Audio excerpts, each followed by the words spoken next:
খ্রিস্টের শুভেচ্ছা জানাই। ধন্যবাদ দিই পিতা ঈশ্বরকে, সেই সাথে আমাদের মানিক ভাই সহ আমাদের বোন লায়লা শোলে সহ আমার এভরিডে প্রেয়ার গ্রুপের প্রত্যেককে আমি ধন্যবাদ দিই এই সুন্দর সুযোগের জন্য। আজকে সে একটা বিশেষ দিন, পেন্টেকস্টাল ডে, পবিত্র আত্মা অবতরণ করেছিলেন। আসুন আমরা অন্তরে সেই আত্মার উপস্থিতি অনুভব করি এবং সেই বাক্যে যাওয়ার আগে আমাদের মনকে প্রস্তুত করি। ঈশ্বর আমাদের প্রত্যেককে সেই আত্মা দ্বারা পরিচালিত করুক এবং সে আত্মা আমাদের পরিবারকে অনেক অনেক আশীর্বাদ দান করুক। আমেন।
শক্তিমান পিতা ঈশ্বর, আমরা তোমার কাছে আরেকটিবার বিনতি করি, তুমি আমাদেরকে আশীর্বাদ করো, তোমার সেই আত্মা আমাদের মধ্যে বর্ষণ করো প্রভু।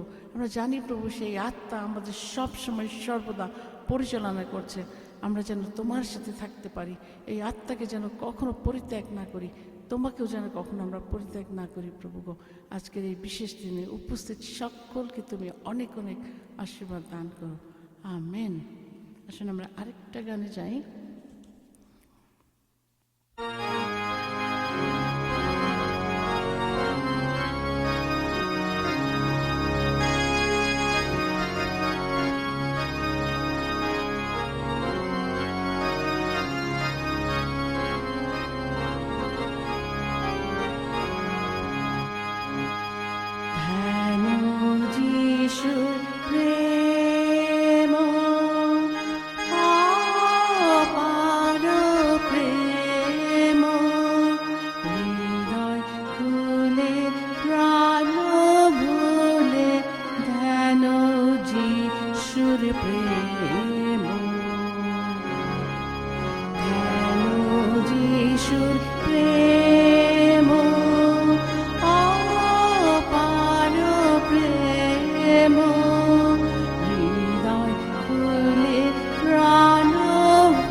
ক্ষমা পাবে যিশুর দ্বারা